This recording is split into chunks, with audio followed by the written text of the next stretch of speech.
нашата дейност беше негативно повлияна от пандемията COVID-19. Преодоляхме кризата благодарение на финансирането от ProCredit Bank по Пан-Европейския гаранционен фонд. Our devices may revolutionize coronary artery bypass grafts, dialysis and heart valve replacements. The EIB loan will help accelerate Zelta's 3 clinical programs run in parallel. The challenges nowadays which are facing us are serious. It's COVID, it's uncertainty about tomorrow. We received a loan of 100,000 euros for 3 years, which helped us a lot, which is still helping us a lot.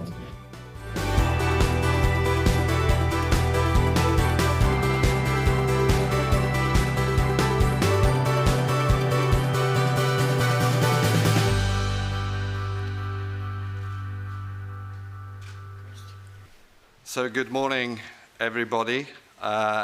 Thank you very much for joining us today at this conference, this press conference of the European Investment Bank Group about annual results in 2021. We thought we should start with a short video you just saw to introduce one of the key themes of 2021, which dominated our life for another year. For people everywhere, and certainly for the EIB and Europe in articulating its response to the pandemic. My name is Matteo Maggiore, I'm the head of communication of the group. We are joined by Werner Hoyer, Dr. Hoyer, the president of the EIB. We're in the room, there's a hybrid event, so there's a little bit of housekeeping that I have to go through. I welcome Vice Presidents Thomas Östros and Chris Peters here in the room, and also Vice Presidents Liliana Pavlova, Christian Thompson, Ambroise Fayol, who are connected virtually. Also from our offices in Luxembourg, there's a number of experts and colleagues from the bank who are connected to this event, as well as several more of your colleagues who are joining virtually. We're going to go into President Hoyer's presentation in a second. I just wanted to briefly recap the key points, the key technology and housekeepings. The full press conference is on the record, of course. It's broadcast via EBS and as well as on the EIB website. It is available in French and English translation. Now, you have a link in the chat for those who are listening to us through their PCs, which will give you access to all the information we've prepared for today, the press release, our activity report in 2021, key figures, and many other pieces of information. We'll go into Q&A after the presentation. We will end at 12 sharp, and if we don't manage to address all the queries, please do contact our colleagues in the room. So I now stop with this torture and hand over to the President Hoyer. Thank you very much, Matteo. Grazie, and welcome to this press conference. It's really a pleasure to see journalists in the room again. Of course, also welcome those who are connected remotely, but we have been missing that for quite a while, and I hope you're feeling the same. We'd like to give you an overview of how the European Investment Bank Group has been able to contribute to meeting some of the greatest challenges we as a society face. When I say the European Investment Group, that consists of the European Investment Bank, so to speak, the core of the group, and the subsidiary, the European Investment Fund, who is chairman of the board, I have the pleasure to be. And there will later be questions concerning different parts of the group, also parts of the fund. So we have colleagues here who will be happy to respond to questions who are more targeted than I would be able to take them.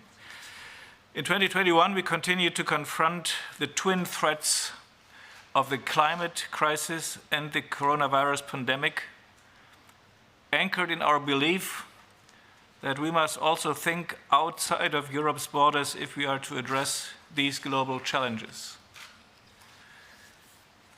In 2021, the EIB Group signed almost 95 billion euros of financing, up from 77 billion euros in 2020. So that's equivalent to no less than 108 billion US dollars, more than any other multilateral development bank, and a record for us. The main reason for this increase in our financing of around 23% has to do with our role in Europe's decisive response to the pandemic. I remember vividly the meetings of the Eurogroup last year, 2 years ago, when the financial institutions, for instance, ECB, ESM, EIB, were sitting together with the finance ministers and gave our advice. And I remember vividly when the president of the European Central Bank, in close cooperation with the ESM and us, said, we need a response here that is fast, flexible, and European, because in view of the enormous efforts made by the national promotional institutions and support schemes, there is the risk of an undermining of the integrity of the internal market. So it took a European part to this response as well, and together with our colleagues in the European Commission and in the ESM, we provided that response. We formed part of a European solution to address Europe's healthcare sector and provide finance to viable small and medium-sized businesses facing the economic repercussions of the virus. That was so necessary because we had many companies around Europe, small, medium, at large, who would not have survived a couple of months of revenue shortage, although they are basically sound companies. So it was not protecting the weaks, but giving a chance to survive to the strongest. We continue to invest at an unprecedented scale, a total of 5.5 billion euros in health and cutting-edge life science companies, as was the case for Biontech previously, and we channel much-needed support to treatment and diagnostics. Biontech is an interesting case, because when the pandemic appeared on the horizon, the masterminds behind Biontech came to us and said, well, what you have helped us develop in terms of cancer treatments on the basis of new technology, mRNA, that might be applicable to fight what might become a pandemic. So we were pretty well prepared to take up the COVID challenge. We have also approved 1 billion, 900 million in financing for the COVAX initiative that helped deliver 1 billion doses of vaccines across the world. Europe is exporting more vaccines than any other region of the world. And we are also backing the buildup of vaccine production capacities in developing countries. And there is a lot that's going to be happening in the next months. More than 780 million people around the world will benefit from the healthcare investments we made in 2021. Almost half of our financing last year, i.e. 45 billion euros, went to small and medium-sized enterprises, the cornerstone of Europe's economy, and the worst financially affected by COVID. As part of the EU's 540 billion euro response package agreed in spring 2020, we set up the European Guarantee Fund with an endowment of 24.4 billion euros established by 22 member states. We started operations in December 2020 after receiving the European Commission's clearance under the state aid notification process. And over the 12 months of 2021, we allocated practically the whole amount through more than 400 different operations in those 22 countries. The total financing approved so far is expected to mobilize more than 175 billion euros of investments and counting. The European economy badly needed the support, and it needed it fast. So the EIB Group is proud that we were able to deliver so swiftly on such an important mission. I would especially like to highlight the achievement of the European Investment Fund, the EIB Group's SME specialist subsidiary. The EIF more than doubled its financing last year compared to 2020, with commitments worth over 30 billion euros. Financing from the EIB Group was last year allocated to more than 430,000 SMEs and mid-caps. It sustained over 4.5 million jobs at these companies at a time when the effects of the coronavirus destroyed jobs by the millions. The European Investment Fund has been instrumental in these achievements, and I recognize highly the enormous efforts and achievements of our colleagues in the fund. According to the new edition of our annual EIB investment survey, more than half of the firms in Europe benefited from some kind of policy support over the past 2 years. Most of them confirm that this support was crucial in helping them weather the shock and adapt to a new reality. I am convinced that it is in no small part due to these bold efforts that we have seen real investment in the EU get back to its pre-crisis level in less than 2 years. It's a considerable achievement, in particular also in comparison to the way we handled the financial crisis 12 years before. By comparison, after the global financial crisis, it took more than a decade to get back investment to where it had been before. In 2021, we stayed true to our climate mission. I am pleased to report that on top of delivering on our crisis support, the bank has achieved a record 51% of climate and environment lending last year, 4 years ahead of schedule. We had promised that for 2025. There have been several one-off factors that have contributed to this, and we still have a long way to go when it comes to climate. But the result shows that the bank is transforming faster than anyone could have expected into the EU's climate bank, cementing Europe's global leadership in this area. In 2021, we took important steps in our climate bank roadmap. We finalized our adaptation plan. Some climate change is irreversible, and we already see it around us. Adaptation increases our resilience to it, and our plan travels our commitment to this by 2025. Second, we adopted a framework that will help align our counterparties with the climate agreement signed in Paris. This means that we will not only make sure that our projects are Paris-aligned, but we will work with our potential borrowers and beneficiaries and help them adapt their strategy to fight climate change. This, for example, means that we will not finance a wind farm by a highly polluting company if the company does not credibly commit to phasing out its polluting business at the same time.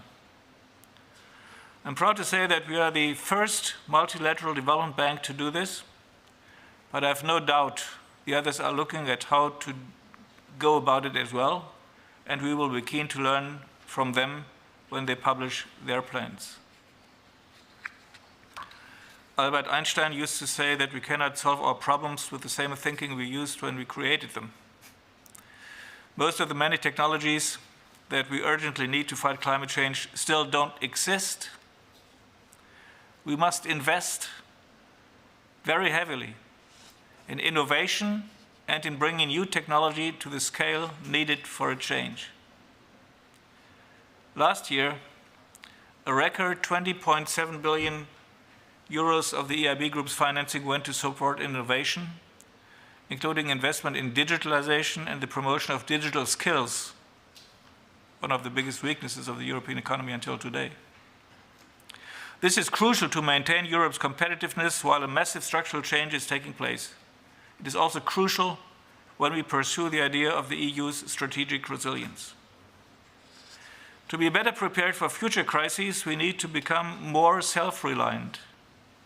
To cooperate fruitfully with multilateral partners, we also need to bring to the table compelling propositions of our own. We must develop new, better, more productive, more effective, and more sustainable ways of doing things, and we must make sure we can invest in our ideas and see the fruit of their success in Europe and for Europe, ensuring global partners value our contribution to tackling global challenges.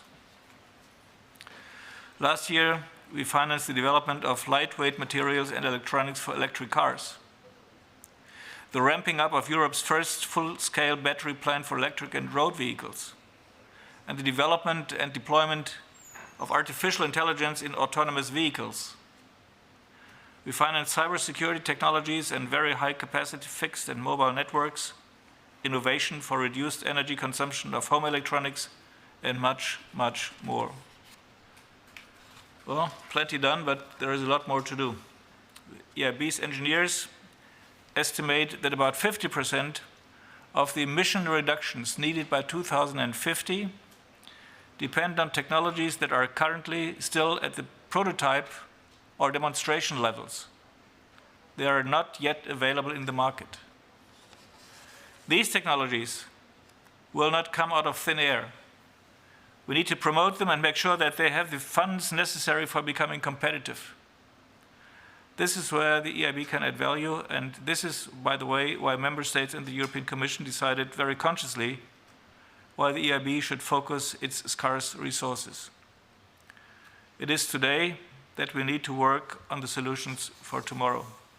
We need to boost high-risk, private sector investment in innovation and new affordable climate technologies, allowing developing countries to pursue sustainable growth. Climate, innovation, development, and strategic autonomy. You see, it is all connected. And we must never allow ourselves to think climate, innovation, and development separately, in different boxes. It also connected to cohesion. Investing in a more sustainable, more innovative economy benefits all. A greener economy is a must, and we will create opportunities everywhere. But there will be a need to act deliberately and promptly in support of the more vulnerable sections of societies and those whose jobs currently exist in high-emission sectors. Helping to make the transition is part of our raison d'être. It is also why we will bring strong contribution to the EU Just Transition Mechanism in Europe. Last year, we adopted a new orientation paper to guide us on how we can contribute to economic growth in less developed regions and reduction of disparities in the European Union. I'm happy to report that last year, 41% of our inside EU financing from our own resources went to less developed regions and transition regions. So cohesion remains a cornerstone of the EU bank's activities. Finally, let me focus on what is happening outside the EU's borders and how the EIB will be working there going forward. All the issues we deal with, all the issues that I've talked about so far, have a global dimension. Less than 10% of the population in Africa have received a COVID shot. So we are clearly short of what needs to be done. Climate change mitigation needs to be global. We need to be able to show that EU can actually deliver on the energy transition, but it will be a drop in the ocean if we do not tackle this challenge globally. At the same time, we know that Europe has been a main contributor to CO2 emissions and the resulting climate change that we face today. Hence, we also bear a great responsibility to support adaptation to this climate change, not only in the EU, but around the globe. The EIB has a strong track record of global partnership and business. Since 1958, we have invested more than 1.5 trillion euros in more than 160 countries, and governments, commercial banks, and businesses around the world are solid partners for us. Last year, we signed our first very projects in countries such as Timor-Leste and El Salvador. In line with the overall reform of the EU's global activities and following the request by the Council, resulting from several years of reflection on the EU's financing architecture for development, we have embarked on a process to reform EIB's activities outside the EU and establish a specialized development finance arm. This will be called EIB Global, a strong brand. It is EIB Global's mission to form global partnerships in support of global objectives shared by the EU and its partners. The EIB, with EIB Global now dedicated to this purpose, has been and will remain the EU's development bank.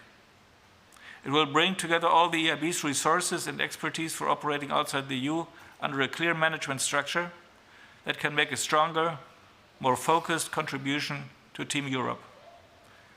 To ensure a more direct steer of EIB Global's activities by the EU's external policy objectives, a board advisory group will be established next month. EIB Global has been set up to increase the impact of our financing. We strongly believe this will increase our value as a partner.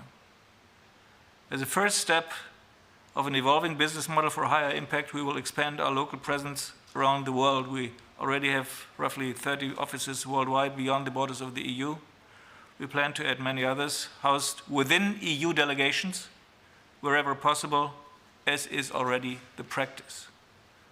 It's of utmost importance because we can consider ourselves, in particular EIB Global, as an integral part of the EU setup, inside and outside the European Union, and that must be made visible.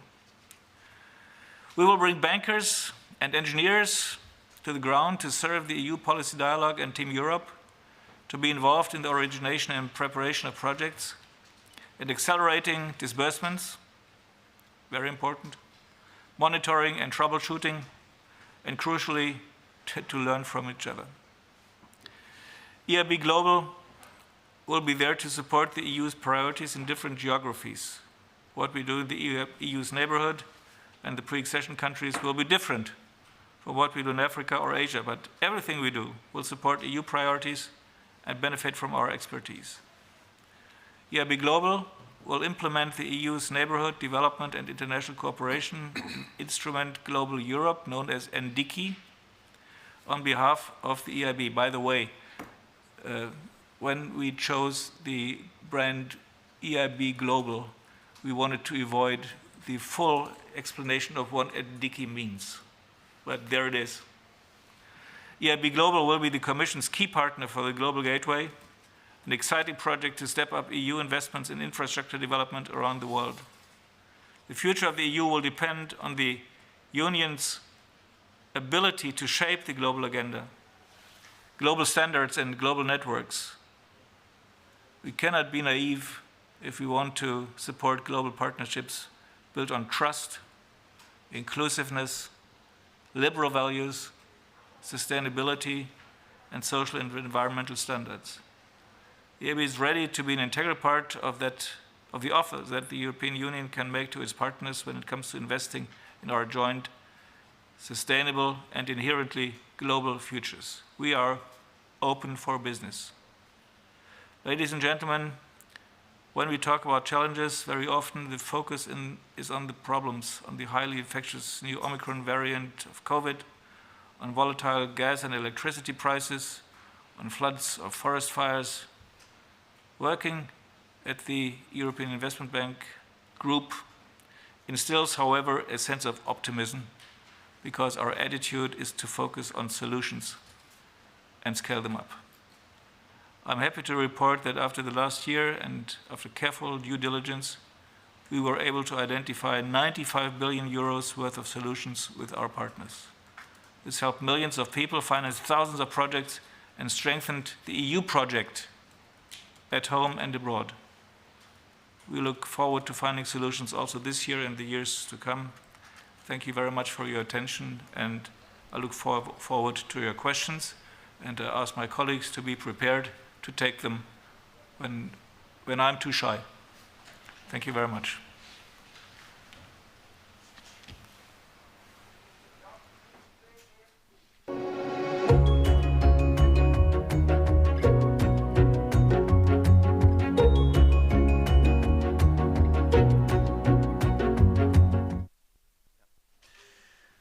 So we're going to go into Q&A now. Apologies for just making a couple of things clear also for the people connected. Now you can raise your hand physically if you're here. Otherwise, please raise your hand electronically using the key for that. Or, as Rainer already has done, type your questions in the chat and I will read them out. But please, either way, please identify yourself. It's helpful to know what media you work for, and introduce yourself. So we have a first question from Rainer,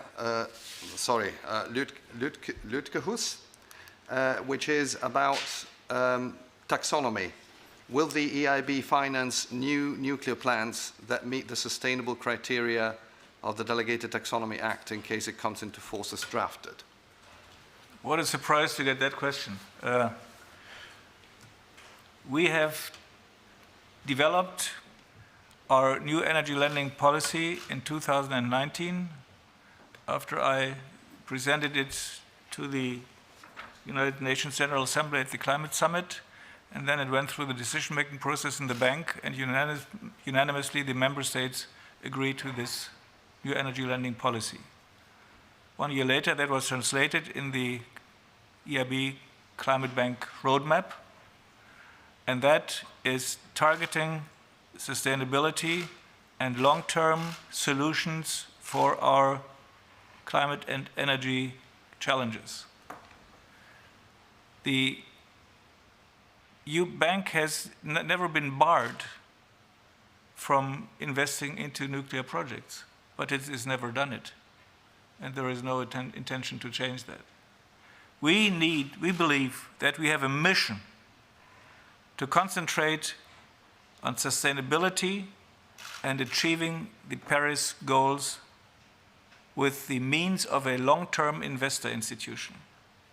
And the trick of EIB is that we are able to mobilize not just public money, but in particular crowding the private sector for financing. So I assume I'm totally aware that our political leaders are confronted with quite a bit of short-term challenges right now. But our job is to take care of the long-term solutions for the European Union and our partners abroad.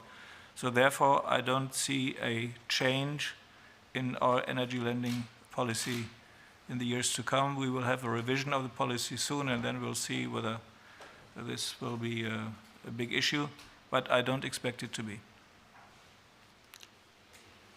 Okay, we go next to Vince Chadwick, who's raised his hand electronically.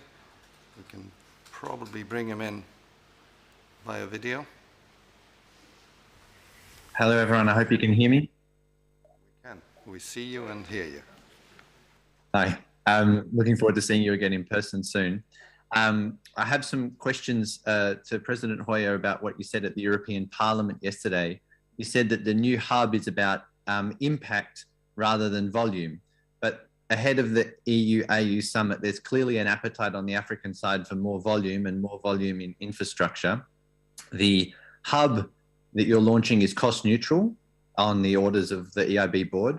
The council conclusions on FAD are cost neutral because of the member states' instructions.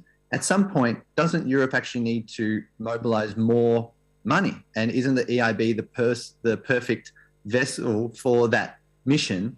I understand this came up at the meeting in December with the African heads of state as well.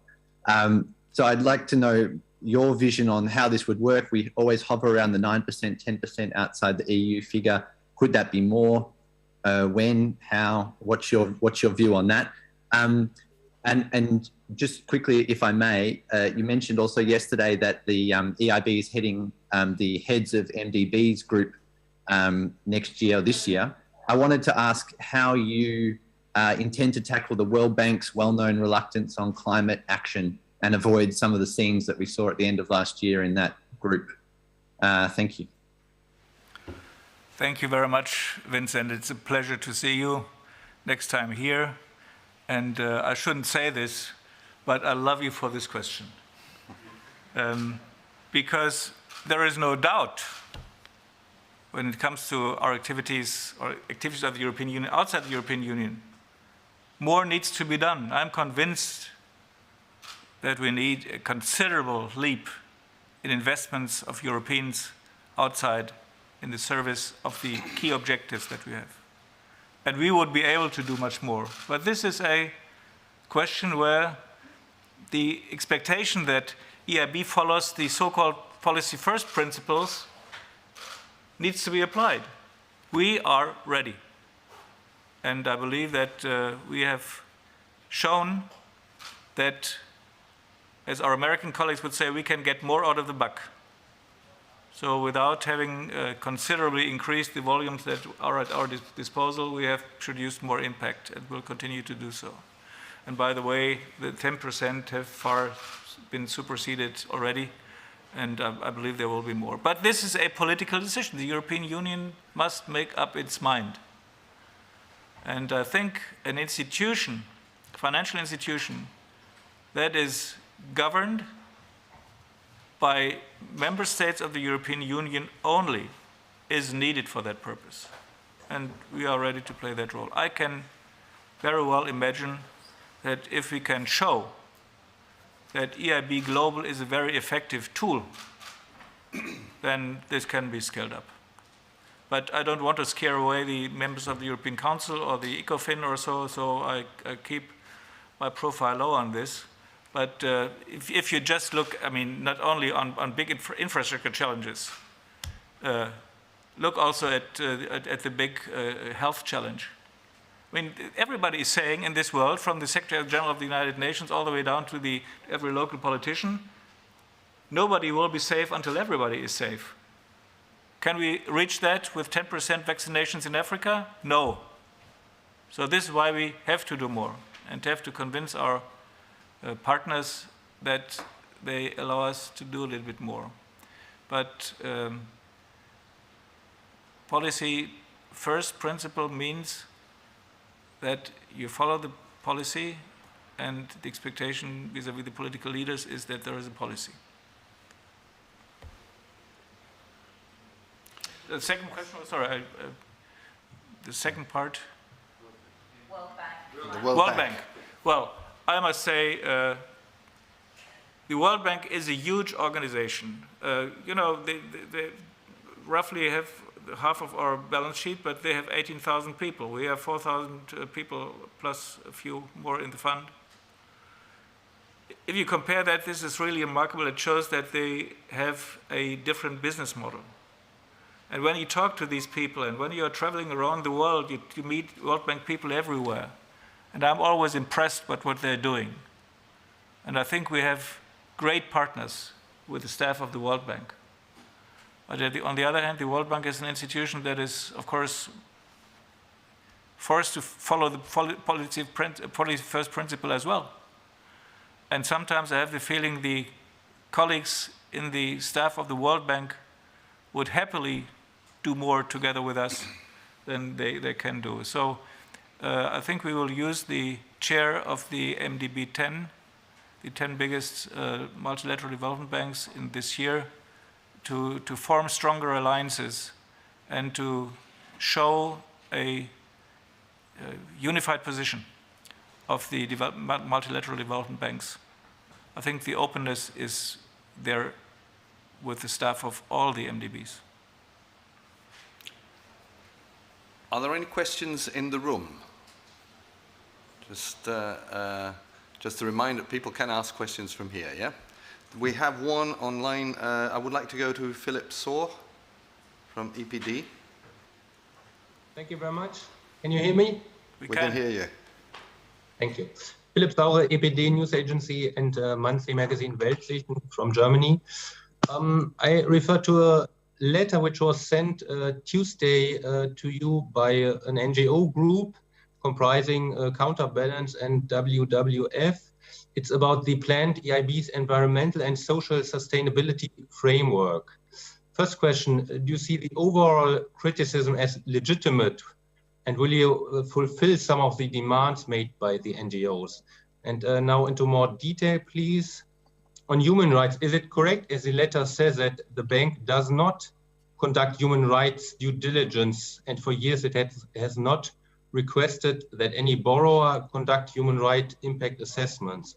And secondly, on the environmental side, is it correct, as the letter seems to imply, I'm not so sure about this, that up to now the EIB may finance environmentally harmful activities in sensitive areas such as the Arctic and the Amazon and coral reefs? Thank you very much.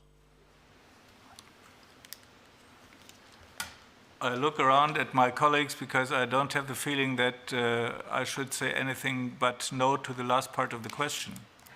I'm not aware of these activities, but maybe somebody can get me on the latest state of affairs. The sensitivity to human rights issues is very strong in the bank, but we always need to re-steer. And we are in the constant process of further improving our frameworks. But I would say when it comes to the framework in this respect, not only human rights, but also polluting activity or whatever, we have the ambition to be second to none.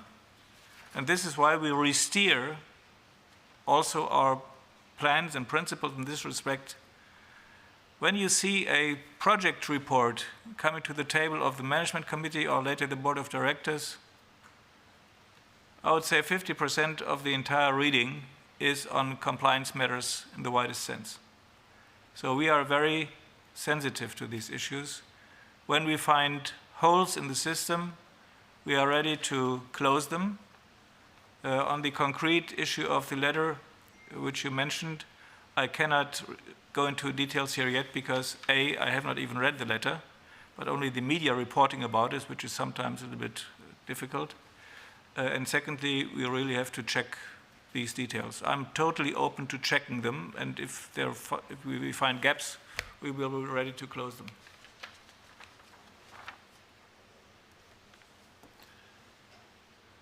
There is a supplementary question from Vince. Vince, do you want to ask the question yourself? I'm happy to. Thank you. Connection permitting. It's a reference to something that President Hoyer, you told me 2 years ago, where you said the EU needs to lose its naivety on open procurement, and now the Global Gateway has been announced, and with a heavy emphasis on countering China's offer in Africa. But we discussed the phenomenon where Chinese firms come in and win projects that are funded by EIB and EBRD and others, and European contractors are tearing their hair out and saying, is this what strategic autonomy looks like for Europe? And I know you've got strong views about this, but 2 years have gone by, the Commission's unveiled Global Gateway. So I wanted to ask whether you still think that EU needs to lose its naivety on open procurement, or progress has been made and this message is getting through. I believe the fact that we are discussing the Global Gateway initiative is already a big step forward. A couple of years ago, still, we would simply observe others being very active, pursuing strategic objectives, while we come with good intentions, but a much less attractive offer. And so then, poorest countries in the world are attracted to problem solutions which are not necessarily A, the best, and B, certainly not the most sustainable ones.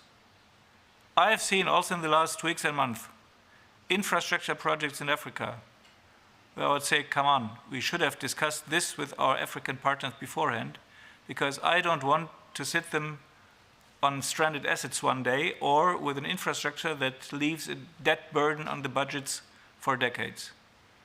So we need to make more comprehensive offer to our partners around the world, in particular in Africa, but beyond that, which makes sure that we do not only offer the optimal technical solution, but also the best solution from the point of view of sustainability and debt sustainability.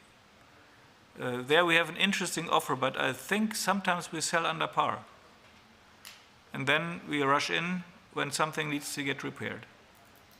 So in this respect, you are right. I think Europe needs to beef up. And this is why I believe Global Gateways is interesting, because it leads us to offering comprehensive solutions. Although many details of Global Gateway are still unclear. We have to fill that frame now, and we are offering to be a part of this. Any questions from the room? Yes, please. Edgar. It would be good if you could use the microphone that is in the on your left in the arm piece of the chair.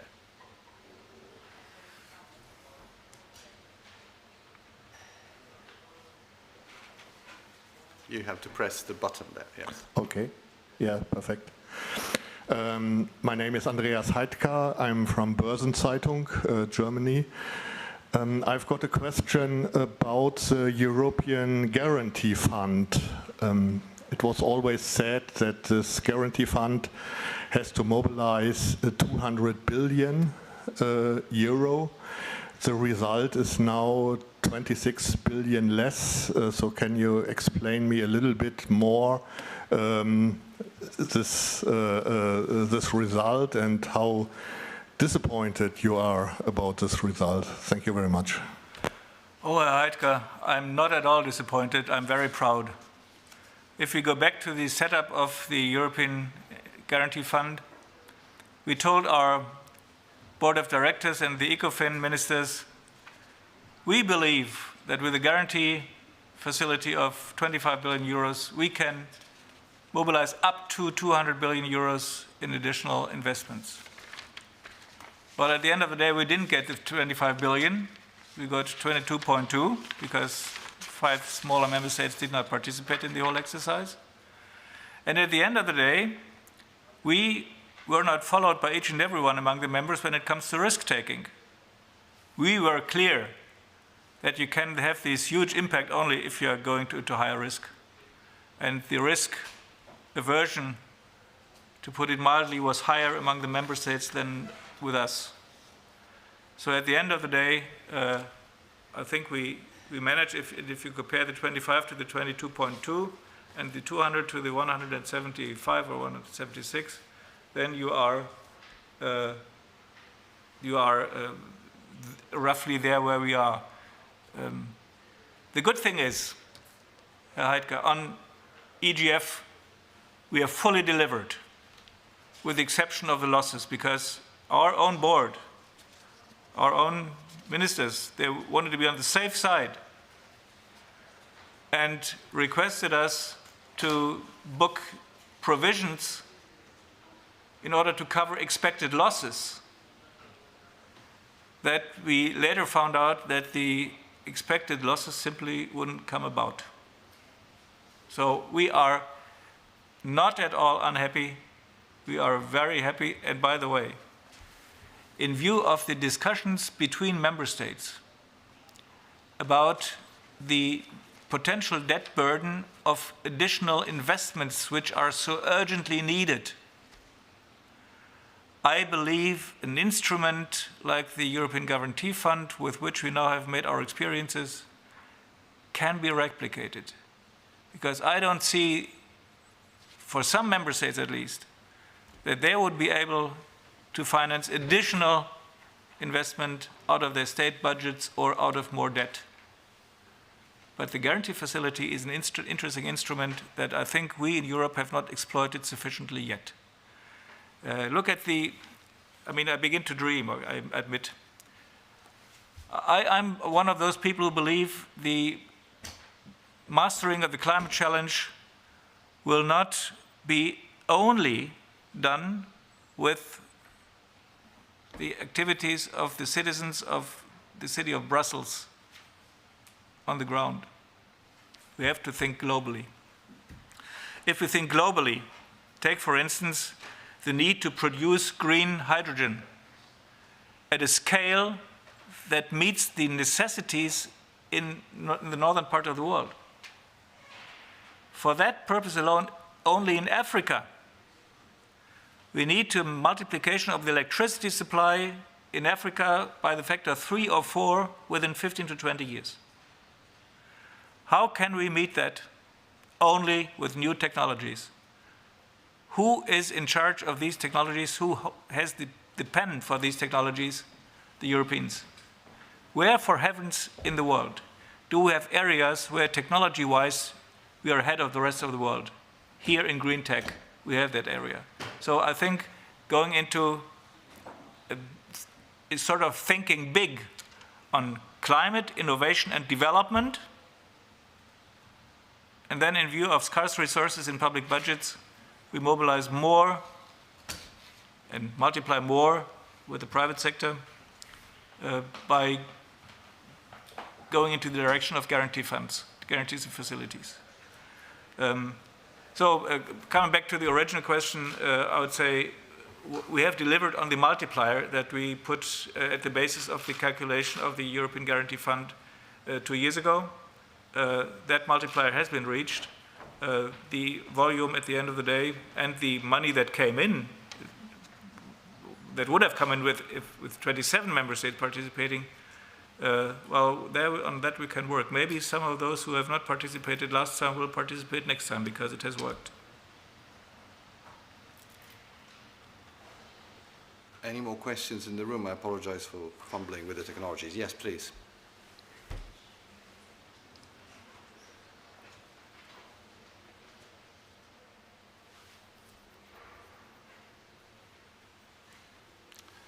Can we get a microphone?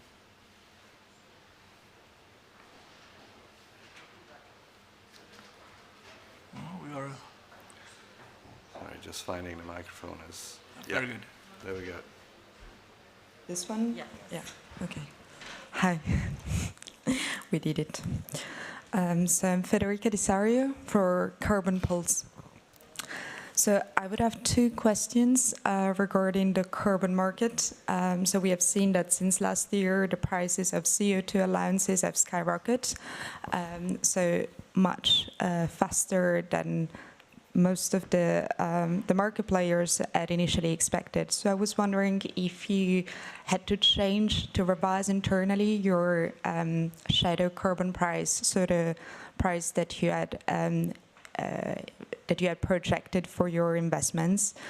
And the second question actually concerns the project of Global Gateway. And the cooperation that the EIB will have with the European Union. I was wondering if the Article 6, there was a shift, so at the end of the COP26, can help support the ambition of the EU in Global Gateway. Thank you. On the second question, quite clearly, the cooperation between the EU Bank and the European Commission and the EU institutions have never been closer than in the context of COP26 and the coordination of our response to the global challenge, climate challenge. So we are of the opinion that whether we talk about digitalization, whether we talk about climate or other parts of the connectivity parts of the Global Gateway Initiative, we are a natural partner there. And I must say, as we have seen in other areas, like for instance the life science sphere, Team Europe is alive. And this is something that I can only welcome very, very much. And in the recent days, I must say, we have had talks with the European Commission, which are extremely promising. And I don't say that all the time, so this time I'm really encouraged. On carbon prices, when we discussed our energy lending policy and later the carbon bank roadmap, of course we discussed carbon prices and the need to have higher carbon prices and how to get there. Now this is not something a bank can set, but we all knew that we will reach our climate objectives only with higher carbon prices, which make it even more necessary to move into low carbon technologies. And this is why we think the present situation, we should not get distracted, for instance, by high energy prices, from our objectives on the transformation of the production of energy. So I'm not surprised by the development on the carbon price market. It would be totally unrealistic to believe that one could steer that, in particular not from a bank. But I think the whole thing goes into the right direction. Now, the political challenge on the ground is a different one. And I'm totally aware of it. I've been in politics for a long time. And these colleagues in council, parliament, wherever, national governments, they're under the pressure of fixing the price situation right now, because it's a huge burden, not only on public budgets, on the local level, the regional level, the state level, but for the citizens. And that requires instruments of which we, as a long-term investor, don't dispose of. But I see the problems they are facing. And you see in the different member states of the European Union, they address it in quite different ways. And I'm happy that I'm not the advisor on that. More questions, either in the room or digitally? Wow. If that is it possible that that is the case? All right, we got another question from Rainer. Do you want to put your question yourself? Otherwise, I can read it. There's another question about taxonomy, natural gas. Referring to the 2019 guidelines, will the EIB change the actual threshold of gas per plants to 150 grams? And the answer is no reason to think about it. When it comes to taxonomy and gas, to be honest, although the paper is now on the market for something like 28 days or 27 days, and I don't know what time at midnight, close to midnight, it was published at that day, still we have not digested fully the details. The move out of, so to speak, dirty gas into clean gas, which theoretically is of course an option, must meet criteria which have reached a level of technical complexity in that paper that you get drowsy. And what I would not like to see is that at the end of the day, if somebody, some member state or whoever, wants to move out of dirty fossil fuel projects into clean gas projects, he or she will end up with nuclear solutions, because it is simply too complicated. And this is why I give the advice to go now more into the details of the taxonomy. And I don't want to see the word taxonomy misunderstood or even discredited, because when we issued the first green bonds of the world in 2007, at that time we ran into the allegation of greenwashing immediately. So our financial engineers, our financial department, the treasury, they all contribute to make it sure that what is green, what is labeled green, painted green, contains green. So we needed to set up something like, at that time it was called the Green Bond Principles. These Green Bond Principles began in Europe, they were spread worldwide, and they were the basis of what is now being delivered as a taxonomy. A great effort, but it is absolutely necessary to go into the detail, because the idea of the taxonomy for a banking institution which needs to borrow 60 to 100 billion euros per year on the capital markets is to assure the investor that he or she gets what the label says. And if we lose the trust of the investors by selling something as a green project, which turns out to be the opposite, where then we cut the feet on which we are standing when it comes to financing the activities of the bank. We finance bank and fund together almost 100 billion euros per year. The member states of the bank have never paid in more than how much 27 billion in cash or so. So the rest is callable capital, contingent liability, or the trust of the markets. And the EIB is in the very fortunate situation of having the trust of the markets, not only the rating agencies, that is a necessary condition, but not the sufficient one. The sufficient one comes with the trust of the investors. And where does the trust of the investors come from? The investors know that we finance sound projects. The reason for this probably being that we are, I would not go too far, but probably among the highest standing institutions when it comes to scientific and technical expertise. We are an engineering bank. And as we saw in the case of life science, we probably have the strongest life science department of any comparable institution. That brings us the trust of the people. And if on the broader scale, this can be translated into a taxonomy, then it can be a trust, confidence building measure. And that's what I would appreciate. If people then hide behind the rules because they do not really want to go into renewables and energy efficiency, then I said, okay, that's the limit for us.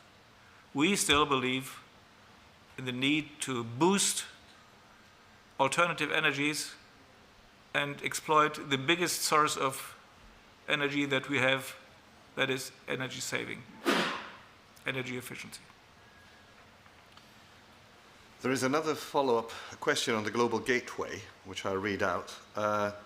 The text of the communication says the European Commission is offering to make available an additional 750 million over the period 2022-2027 in annual tranche, conditional on the EIB matching these funds. So will you match it? What is this about? I look at the experts in the room, but I don't see why we should not match it. I mean, everything depends on details, but we have made so much progress in the setting up and developing of Team Europe that why shouldn't we do it here as well? We have the very best will and intention. I think we need to clarify also a little bit about the relationship with the taxonomy. We have an additional question, which is, but is the EIB not due to follow the taxonomy? Which is... Well, I don't see the contrast. The taxonomy might allow you to do certain things, but that doesn't mean that it requires you to do it. And in particular, as a long-term investor, we must be cautious on that side. If we were a short-termist bank, it would probably be different. But we are needed as somebody who organizes and supports long-term transitions and not the short-term fix. So, more questions in the room? Then next year for drinks again afterwards. So it's slowly but surely we are returning to what we will have to get used to as the new normality. Absolutely. Well, thank you very much to all those that connected and all those who came in the flesh. Thank you very much and have a great rest of the day. Great. Thank you, Matteo. Thank you.